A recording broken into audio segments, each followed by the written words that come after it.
একদা এক গ্রামে বাস করত হালিম নামের একটি লোক। হালিমের একটি মিষ্টির দোকান ছিল। হালিমদের গ্রামের পাশেই ছিল একটা বন। সেই বন থেকে বানররা এসে গ্রামের লোকদেরকে অনেক জ্বালাতন করত। একদিন হালিম তার মিষ্টির দোকান খুলে বসেছিল। তখনই একজন কাস্টমার এসে হালিমকে বলে, কি হালিম ভাই, তারপর কেমন আছো? হ্যাঁ ভাই, আছি ভালোই। তোমার দোকানের মিষ্টি অনেক সুস্বাদু, তাই আবার কিনতে এলাম। তোমাদের দোয়াই তো আমার ব্যবসা চলে, তোমরা না এলে তো ব্যবসা চালাতেই পারতাম না। তারপর ব্যবসার অবস্থা এখন কেমন? ব্যবসা তো চলেই ভালো, তবে একটাই সমস্যা। কেন ভাই, কি হয়েছে? বেচা কেনা তো ভালোই হয়, তবে পাশের বন থেকে কিছু বানর এসে গ্রামের অনেক জ্বালাতন করে। তবে একটা বানর শুধু আমার দোকানের মিষ্টি চুরি করে নিয়ে যায়। বানররা তো জ্বালায়, তবে একটা বানর তোমার মিষ্টি চুরি করে মানে বুঝলাম না। আরে প্রতিদিন একটা বানর অন্য বানরদের সাথে আসে, তবে সব বানর এদিক ওদিক চলে গেলেও সেই বানর কোথাও ওত পেতে থাকে, সুযোগ পেলে আমার দোকানের মিষ্টি চুরি করে পালায়। দেখেছো তোমার দোকানের মিষ্টি কত মজা, যে বানর পর্যন্ত পাগল হয়ে গেছে। আচ্ছা বাদ দাও, কতগুলো মিষ্টি লাগবে তা বলো তো এখন। আমাকে 5 কেজি মিষ্টি দাও। আচ্ছা ঠিক আছে, দিচ্ছি। এই বলে হালিম 5 কেজি মিষ্টি আলাদা আলাদা করে 5টা প্যাকেটে মেপে বেঁধে দিচ্ছিল কাস্টমারকে।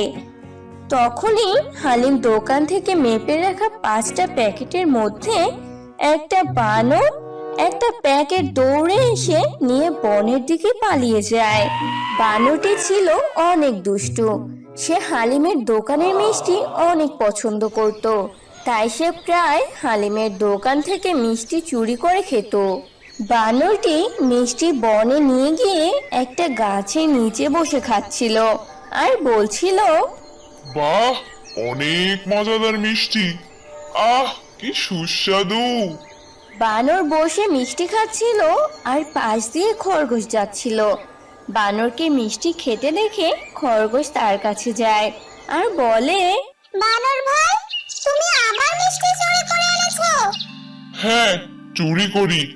আমার এই মিষ্টিগুলো অনেক ভালো লাগে, তাই আমি চুরি করি। তাতে তোমার কি? যেদিন ধরবে সেদিন বুঝতে পারবে, কত ধানে কত চাল। যাও যাও, তোমাকে এখানে কে আসতে বলেছে? আমি যা ইচ্ছা করব, তোমার কি? তোমাকে তবুও সাবধান করে দিচ্ছি বানর ভাই, তুমি চুরি করা ছেড়ে দাও, না হলে তোমাকে একদিন পস্তাতে হবে। যাও তো এখান থেকে। এরপর খরগোশ সেখান থেকে চলে যায় আর বানর মজা করে মিষ্টি খায় আর বলে, খাওয়া শেষ হলে আবার যাব মিষ্টি চুরি করতে। এদিকে বানর আবার মিষ্টি চুরি করার জন্য হালিমের দোকানে যাওয়ার চিন্তা করছে। অন্যদিকে দোকানদার হালিম কাস্টমারকে বলে, দেখলে ভাই, এভাবে বানর যদি আমার মিষ্টির দোকানে মিষ্টি চুরি করে তাহলে দোকান চালাবো কি করে? তুমি একটা কাজ করো হালিম ভাই। কি কাজ করতে হবে বলো তো? কি করলে বানরের হাত থেকে আমি নিস্তার পাবো? তুমি কিছু মিষ্টিতে বিষ মিশিয়ে রেখে দাও। বিষ? কেন? পাগল হলে নাকি? আরে শোনো আগে, বিষ মিশিয়ে রাখবে, আর ওই বানর চুরি করার সময় সে মিষ্টি নিয়ে যাবে, আর সেই বিষ মেশানো মিষ্টি খেয়ে বানরের মৃত্যু হবে। তাহলে আর তোমার মিষ্টি চুরের ভয় থাকবে না। ঠিক বলেছো তো। এরপর কাস্টমার তার মিষ্টির প্যাকেটগুলো নিয়ে হালিমকে টাকা দিয়ে চলে যায়। আর অন্যদিকে হালিম কাস্টমারের কথা মতো মিষ্টিতে বিষ মিশিয়ে রাখে। এরপর কিছুক্ষণ পরে হালিমের দোকানের সামনে সেই মিষ্টি চোর বানর একটা গাছে থেকে হালিমের দোকানের বিষ মিশিয়ে রাখা মিষ্টি দেখে ফেলে। বাহ, মেঘ না চাইতেই জল। আজ তো বোকা দোকানদার মিষ্টি বাইরেই বের করে রেখেছে, আজ চুরি করা সহজ হবে। এই বলে বানর লাফিয়ে লাফিয়ে দোকানে যায় আর মিষ্টি নিয়ে বনে পালিয়ে যায়। এরপর যেই না বানর মিষ্টি খাওয়া শুরু করে আর তখনই তার বুক জ্বলতে শুরু করে। বানর বুঝতে পায় দোকানদার বুদ্ধি করেই কিছু মিশিয়ে রেখেছে, তবে ততক্ষণে কোনো কাজ হয় না। বানর হাত বুকে ঠেসে ধরে মাটিতে পড়ে ছটফট করে মারা যায়। আর এরপর থেকে দোকানদার হালিমেরও আর মিষ্টি চুরি নিয়ে কোনো চিন্তা করতে হয় না। তো বন্ধুরা, আমাদের আজকের গল্পটি তোমাদের কেমন লাগলো তা কমেন্টে জানিয়ে দাও। আর এমনই সব মজার মজার গল্প ও কার্টুন দেখতে আমাদের চ্যানেলটি সাবস্ক্রাইব করে বেল বাটনে চাপ দাও।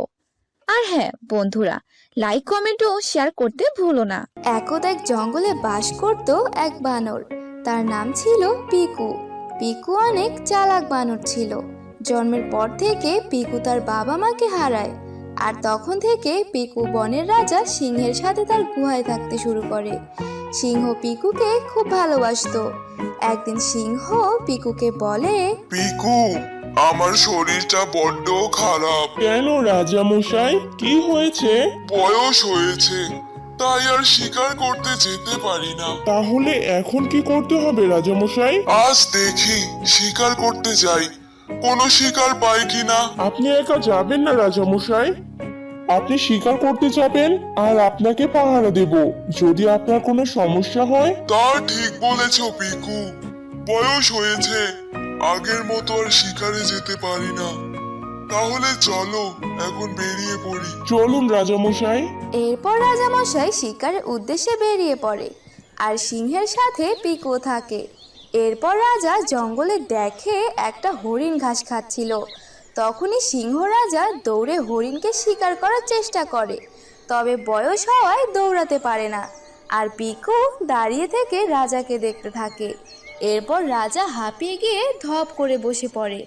তা দেখে পিকু দৌড়ে সিংহ রাজার কাছে যায় আর বলে, আরে আরে রাজামশাই, চলুন তো চলুন, উঠুন আগে গুহায় চলুন, তারপর দেখি কিভাবে কি করা যায়। হ্যাঁ চলো পিকু। এরপর পিকু সিংহকে নিয়ে সিংহের গুহায় আসে, আর পিকু সিংহকে বলে,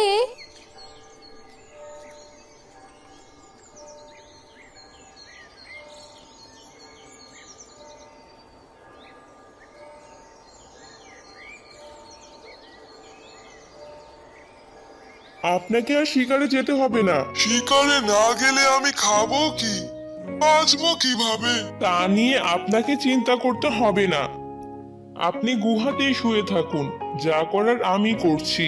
এই কথা বলে পিকু গুহার বাইরে বেরিয়ে যায়। এরপর পিকু সবাইকে ডাকে আর সবার সামনে দাঁড়িয়ে বলে, তা নিয়ে আপনাকে চিন্তা করতে হবে না, আপনি গুহাতেই শুয়ে থাকুন, যা করার আমি করছি। পিকুর কথা শুনে অন্য পশুদের সাথে দাঁড়িয়ে থাকা শিয়াল বলে, রাজা মশাই যেহেতু আমাদের দেখতে চেয়েছে, তাহলে আমরা সবাই মিলে রাজাকে গিয়ে দেখে আসি। না না, তা তো করা যাবে না। কেন? রাজা মশাই অসুস্থ, তাই এভাবে ভিড় করে তাকে জ্বালানো যাবে না। এক এক করে সবাই দেখে আসবে গুহায় গিয়ে। পিকুর কথা সবাই সহজভাবে মেনে নিলেও শিয়ালের কাছে বিষয়টা সন্দেহজনক লাগে। তাই শিয়াল বলে, আমার একটু কাজ আছে, তাই সিংহ মশাইয়ের সাথে সবাই দেখা করে আসুক, তারপর শেষে আমি যাব। ঠিক আছে, আমি তাহলে যাই এখন। তোমরা এক এক করে প্রতিদিন সিংহকে দেখতে এসো। এরপর পিকু সেখান থেকে সিংহের গর্তে চলে যায়। পিকুর কথা মতো প্রতিদিন এক এক করে পশু পাখিরা সিংহের কাছে যায়।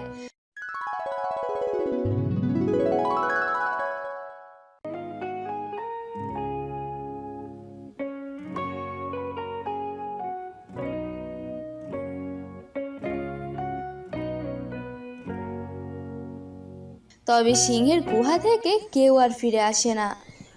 এরপর একদিন পিকু জঙ্গলে কলা খাওয়ার জন্য বের হয়। তখনই শিয়াল তাকে বলে, কি ব্যাপার পিকু ভাই, সিংহকে যারা যারা দেখতে গেছে তারা আর গুহা থেকে কেন ফিরে আসেনি?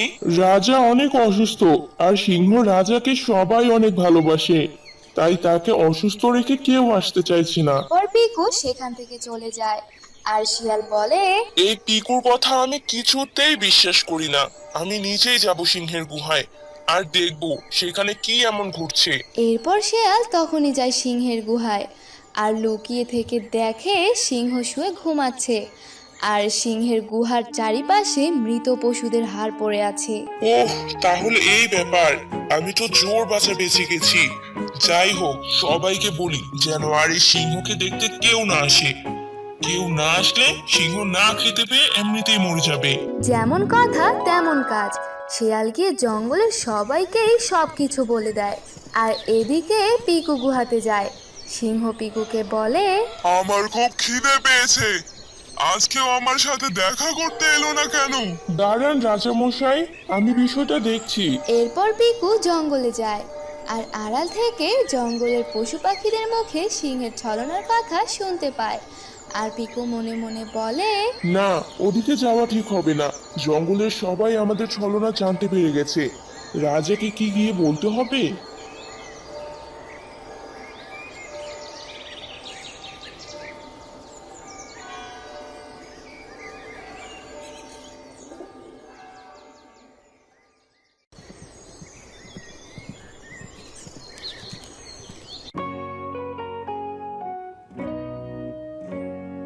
এরপর পিকু গুহায় এসে রাজাকে সব বলে।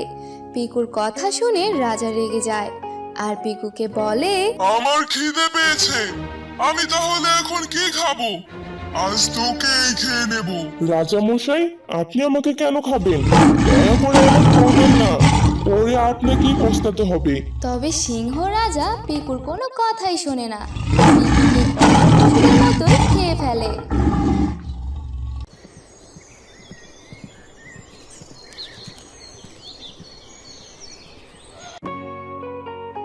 পিকুকে খাওয়ার পরে সিংহকে খাবার জোগাড় করে দেওয়ার মতো কেউ থাকে না।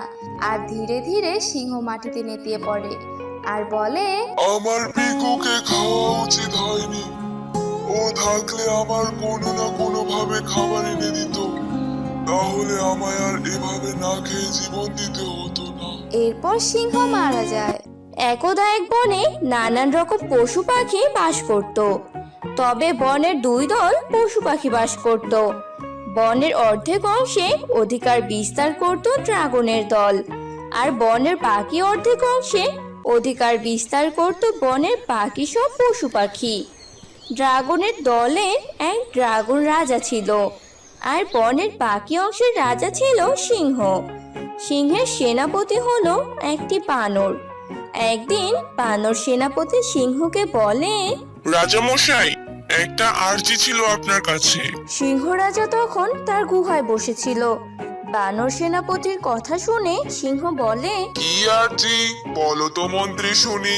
আমাদের বনের অর্ধেক অংশে পশু পাখি তো বেড়েই চলেছে, এই অর্ধেক বনে আমাদের জায়গা তো হবে না। ওই বাকি অংশ তো ড্রাগনরা দখল করে ফেলেছে, তাহলে কি করব এখন? উপায় একটি আছে রাজামশাই। উপায়?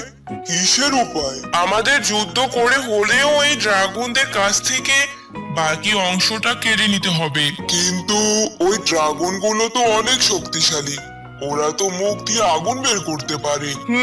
তাও ঠিক, চিন্তার বিষয়। এ কথা বলে বানর গভীর চিন্তায় মগ্ন হয়ে যায় আর বলে, রাজামশাই, একটা বুদ্ধি পেয়েছি। কি বুদ্ধি পেয়েছো?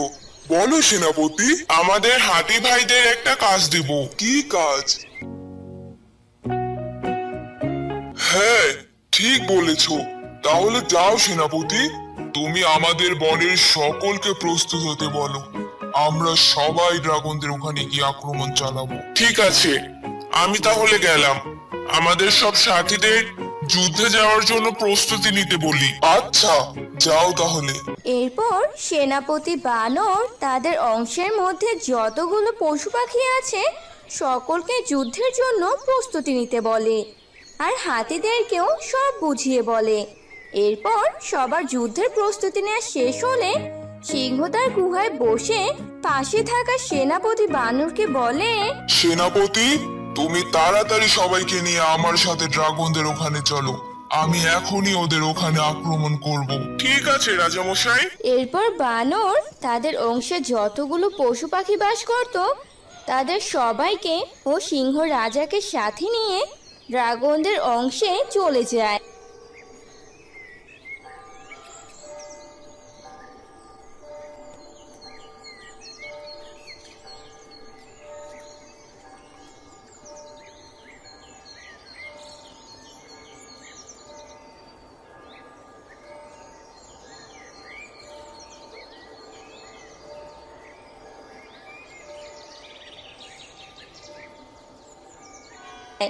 সিংহ রাজা ও তার সব প্রজা পশু পাখিদের দেখে ড্রাগন রাজা বলে, কি ব্যাপার সিংহ, তোমরা সবাই এখানে কেন? এত বড় সাহস তোমাদের কে দিয়েছে? আজ তোদের কাউকে আমরা ছাড়বো না, ড্রাগনের দল। আমার জায়গায় দাঁড়িয়ে আমাকেই হুমকি। আজ দেখ তোদের সবার কি অবস্থা করি আমরা সবাই মিলে। তুমি জানো সিংহ, তুমি আমাদের সাথে পেরে উঠবে না। দেখা যাবে কে কার সাথে পেরে ওঠে। এভাবে কথা হতে হতেই ড্রাগন অনেক রেগে যায় আর সাথে থাকা সমস্ত ড্রাগনদের সিংহের উপরে আক্রমণ চালাতে বলে। হাতিরা, তোমরা সবাই তোমাদের সুরে নিয়ে আসা পানি আগুনের দিকে ছুটতে থাকো। বানরের কথা শুনে হাতিরা সবাই পানি ছুটতে থাকে আর সিংহের সাথে থাকা সবাই এদিক সেদিক থেকে পাথর এনে ছুটতে থাকে। তারপর কিছুক্ষণের মধ্যে যখন হাতিদের পানি শেষ হয়ে যায় তখন ড্রাগন রাজা বলে, এতটুকুতেই তোমাদের ক্ষমতা শেষ? তোরা থাম আর আগুন ছড়িস না, দেখ ওরা কত অসহায়। সিংহ রাজা মশাই, আপনি বরং এক কাজ করুন। কি কাজ? আমরা ঝগড়া না করে সবাই তো একসাথে থাকতে পারি, তাহলেই তো আমাদের কোনো সমস্যা থাকবে না। বানরের কথা বুঝতে পেরে সিংহ রাজা ড্রাগন রাজাকে সব বুঝিয়ে বলে। তা শুনে ড্রাগন রাজা বলে, তোমরা ঠিক বলেছো, একসাথে থাকলে আমাদের আর ঝগড়া হবে না আর সবাই শান্তিতে থাকতে পারবো। এভাবেই ড্রাগন রাজা ও সিংহ রাজা তাদের মধ্যে সব শত্রুতা শেষ করে পুরো বনে শান্তিতে বসবাস করতে শুরু করে।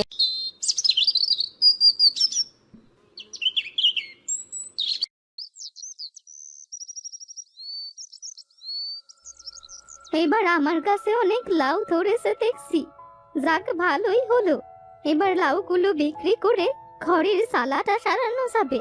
যাই, এখন ঘরে যাই।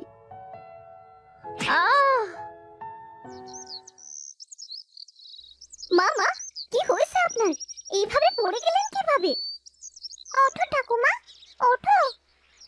আমি যে উঠতে পারছি না রে বাপু, আমাকে একটু ধরে উঠাও। বৌমা, আমার এই কি হলো? হায় হায় হায় হায়। এই জুতি, ধর ধর, তোর ঠাকুমাকে ধরে ঘরে নিয়ে যাই।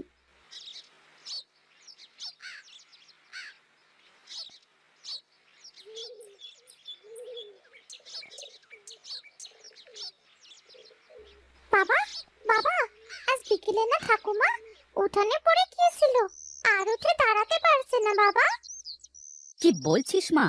তোর মা কোথায়? মা, মা তো ঠাকুমার কাছেই আছে।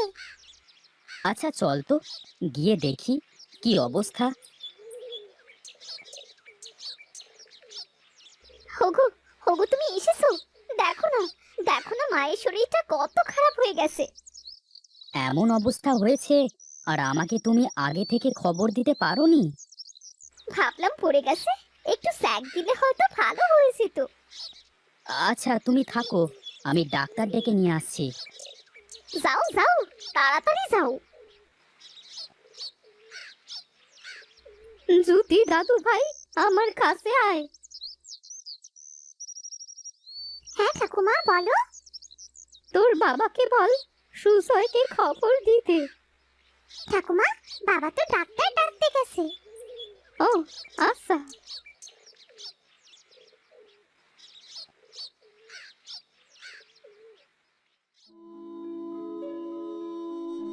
বুড়িমার শরীরটা অনেক খারাপ, কাল একবার গঞ্জে নিয়ে ভালো ডাক্তার দেখাস, আর আমি কিছু ওষুধ দিয়ে গেলাম।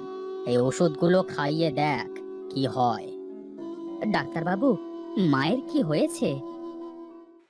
ঠিক বলতে পারছি না, এই জন্য তোকে বলছি কালকে বড় ডাক্তারের কাছে একবার দেখিয়ে নিয়ে আসিস। এই ধর, এই ওষুধগুলো আজ রাতের মতো খাওয়া।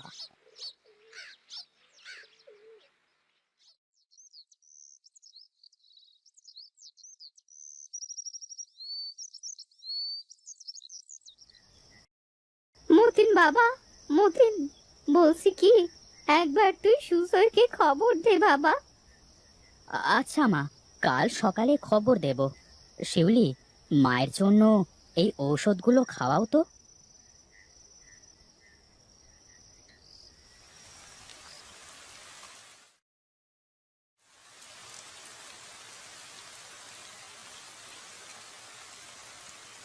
সুজয়, সুজয়, বাড়িতে আছিস? আরে মতিন দাদা যে, তা এই বৃষ্টির মধ্যে? আরে উপরে এসে বসো। আমি বসতে আসি নাই সুজয়, মায়ের শরীরটা ভালো না, তাই মা তোকে ডেকে পাঠিয়েছে। কি হয়েছে মাসিমার? কালকে উঠানে পড়ে গিয়ে কোমরে ব্যথা পেয়েছে রে। রাতে নিতাই ডাক্তারকে ডেকে নিয়ে এসেছিলাম, কিন্তু সে বলেছে গঞ্জের ডাক্তার দেখাতে। সুজয় দাদা, সুজয় দাদা, সর্বনাশ হয়ে গেছে। কি কি হয়েছে রে হারুন? আমাদের গঞ্জে যাওয়ার সেতুটা ভেঙে গেছে। বলিস কি রে হারুন, এ তো অনেক বড় বিপদ। ওই সেতু ছাড়া যে গঞ্জে যাওয়ার কোনো রাস্তা নেই। এখন কি হবে রে সুজয়? মায়ের শরীরটা তো ভালো না। আচ্ছা হারুন, চল তো, মতিন দাদার মায়ের শরীরটা ভালো না, একবার দেখে আসি, তারপর একটা ব্যবস্থা করব।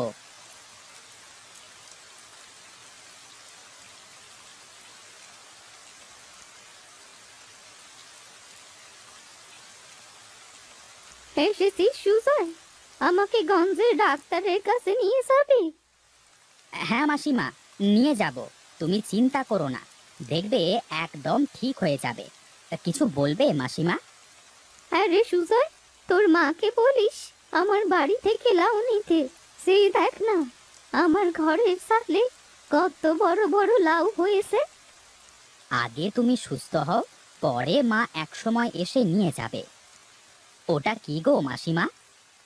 ওটা হলো লাউয়ের বস। ওটার মধ্যে লাউয়ের অনেক বীজ আছে। এবার মাঠে তুই আর মতিন মিলে লাগাস। সুজয়, এখন মাকে গঞ্জে কিভাবে নিয়ে যাওয়া যায় সেটা ভাব। আচ্ছা মাসিমা, তুমি থাকো, আমি বাইরে যাচ্ছি। চলো আমরা বাইরে গিয়ে বসে আলোচনা করি। হ্যাঁ রে সুজয়, কিছু ভাবলি? তা ভাবছি। আচ্ছা, একটা নৌকার ব্যবস্থা করলে কেমন হয় বলতো? এখন নৌকা কোথায় পাবি? নৌকা পেতে হলে তো গঞ্জে যেতে হবে, তারপর সেখান থেকে নৌকা কিনে নিয়ে আসতে হবে। আর জলের যা স্রোত, তাতে নদী সাঁতরে পার হওয়া একেবারে অসম্ভব। হ্যাঁ সুজয়, ও ঠিকই বলেছে। বৃষ্টিটা তো ঠেকেছে, চল একবার সেতুটার কাছে যাই, গিয়ে দেখি কোনো ব্যবস্থা করা যায় কিনা।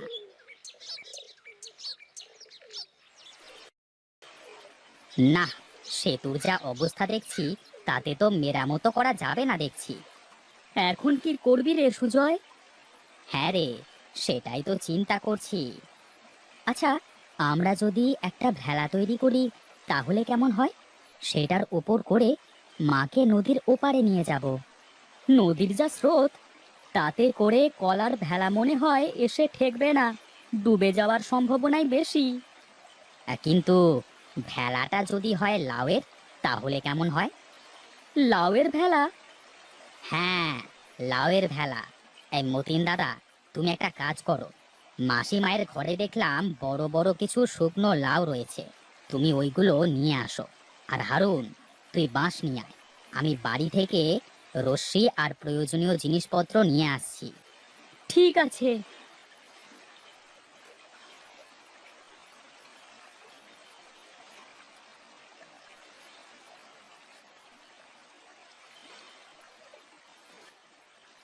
এসেছো তোমরা? নাও, কাজ শুরু করে দাও। লাউগুলো সুন্দর করে নৌকার মতো করে কাটতে হবে, সাবধানে কাটতে হবে যাতে ভেঙে না যায়। ঠিক আছে, চিন্তা করিস না, আমি ঠিক পারবো। বাহ, দারুণ ভেলা হয়েছে রে সুজয়। এখন এর মধ্যে 4 জন ঠিক নদী পার হয়ে যাবে। হ্যাঁ দাদা, দুই পাশে ড্রামও বেঁধে দিয়েছি, ডুবে যাওয়ার কোনো ভয় নেই। হ্যাঁ রে সুজয়, তোর বুদ্ধি আছে বলতে হবে। আমি বাড়িতে যাই আর মাকে নিয়ে আসি, তোরা এখানে থাক রে সুজয়। দাঁড়াও, আগে আমরা এটার উপর উঠে দেখি কেমন চলে। এই চলে রে হারুন। ভয়ের কিছু নেই রে, এ তো দেখছি নৌকার মতো হয়ে গেছে, কেউ ভয় পাবে না। হ্যাঁ, এবার চল, এই মাসিমাকে গঞ্জের ডাক্তারের কাছে নিয়ে যেতে হবে।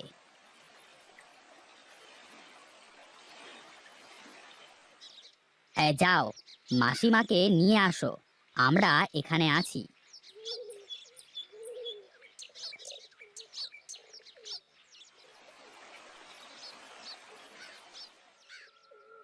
ভয়ের কিছু নেই, আপনার মায়ের পায়ে একটু সমস্যা হয়েছে, কিছুদিন বিশ্রাম নিলে সব ঠিক হয়ে যাবে।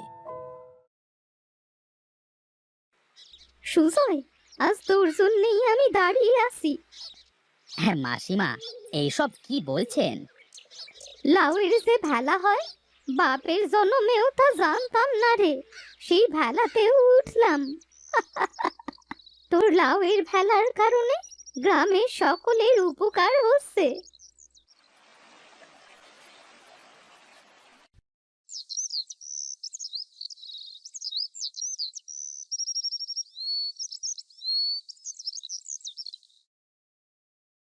না, এভাবে আর পারি না। আস্তে আস্তে কেমন যেন শরীরের সব জোরবল হারিয়ে যাচ্ছে। এদিকে ছেলেটা তো আমার কোনো কথাই শোনে না।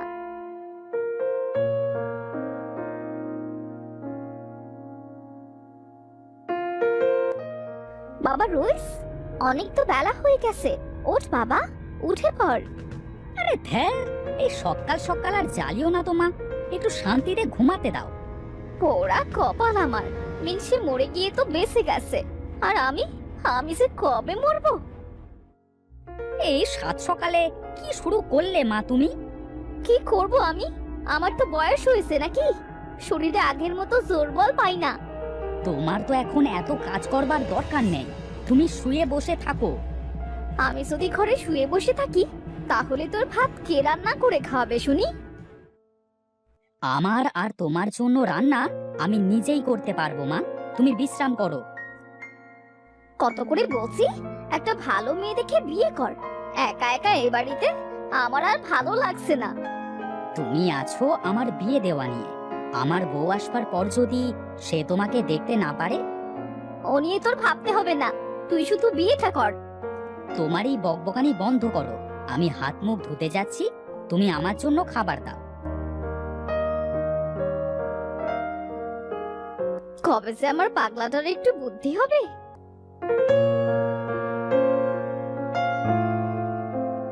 কই গো মা, তাড়াতাড়ি দাও। হে নে বাবা, খেয়ে নে। বুঝেছো মা, বাজারে মিষ্টির চাহিদা তেমন একটা নেই, ব্যবসার পরিস্থিতি ভালো না। আমি বলি কি, তুই মিষ্টির ব্যবসা বন্ধ করে দে বাবা। কি বলো মা, এই ব্যবসা আমার বাপ দাদা করে গেছে, আর এই ব্যবসা আমি ছেড়ে দেব? তুই তো আমার কোনো কথাই শুনবি না, তোর যা ভালো মনে হয় তাই করগে।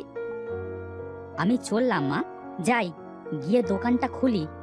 ঠিক আছে বাবা, সাবধানে যাস।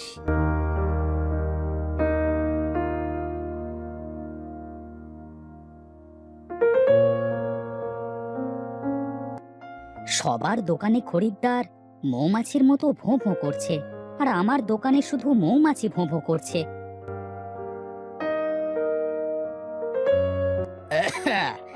কি মশাই, তোমার দোকানে একটাও কাস্টমার নেই যে?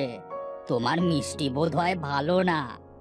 কি বলেন মশাই, আমার দোকানের মিষ্টি যে একবার খায় সে বারবার আসে। একটাও খরিদ্দার দেখলাম না, এই জন্য বললাম আর কি। আসলে এইমাত্র এসে দোকান খুললাম তো, দেখবেন কিছুক্ষণের মধ্যেই কেমন লোকজন ভরে যাবে দোকান। তাহলে তো ভালোই। হ্যাঁ, তা বলেন আপনার কি মিষ্টি লাগবে? রসগোল্লা, চমচম, না ছানার জিলাপি? আমার দোকানের ছানার জিলাপি যে খেয়েছে না, সে বারবার খেতে আসে। না না, আমার এখন কোনো মিষ্টি লাগবে না। ধুর মশাই, দিলেন তো সাত সকাল সকাল মেজাজটা গরম করে। আহা, রাগ করো কেন? আমার কথা তো শোনো, তার আগে আমি একটু বসি।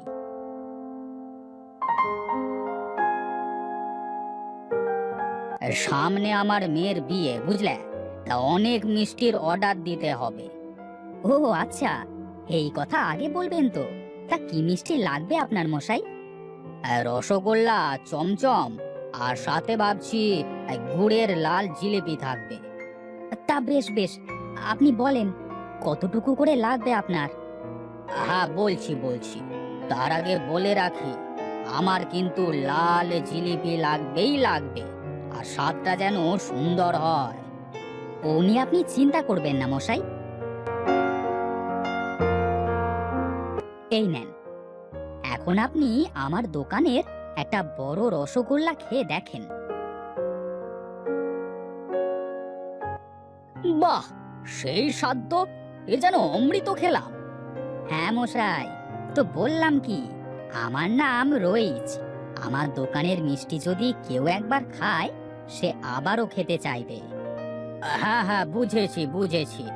তাহলে ওই কথাই রইলো কেমন? এই নাও, এই তোমাকে কিছু টাকা অ্যাডভান্স দিলাম।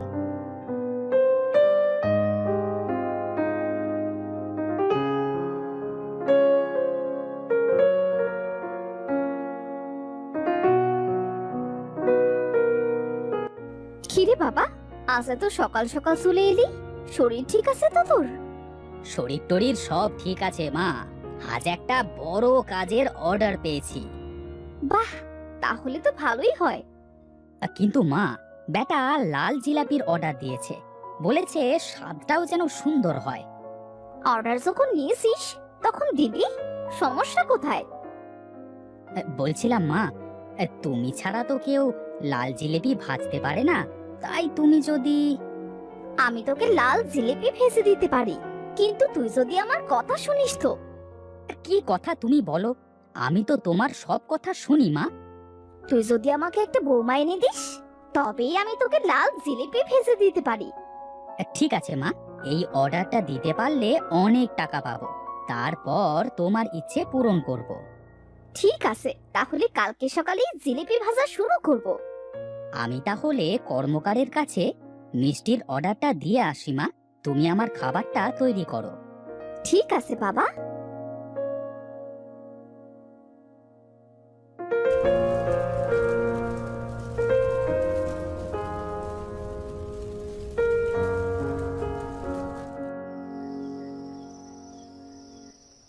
রোজ খেতে আয় বাবা।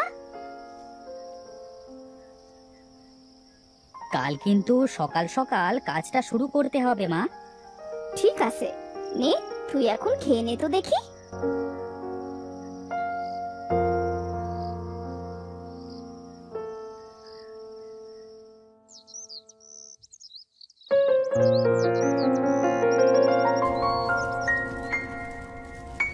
ওহ, এই আগুনের তাপে মনে হচ্ছে তো পুরো শরীরই পুড়ে যাচ্ছে। তোমার হাতে জিলিপি খেলে মুখে লেগে থাকে মা। একটা বিয়ে তো কর, তোর বউকে শিখিয়ে দিয়ে যাব। ঠিক আছে মা, দেখা যাবে।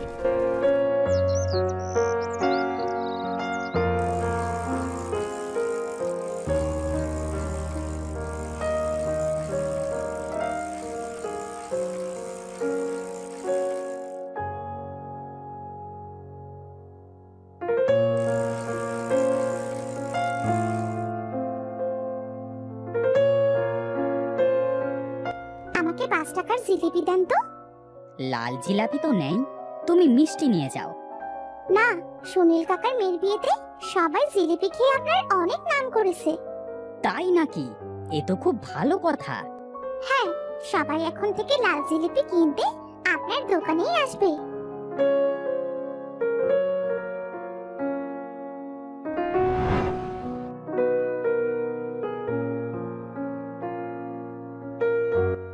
না, কাল থেকে আমাকে লাল জিলাপির দোকানই দিতে হবে।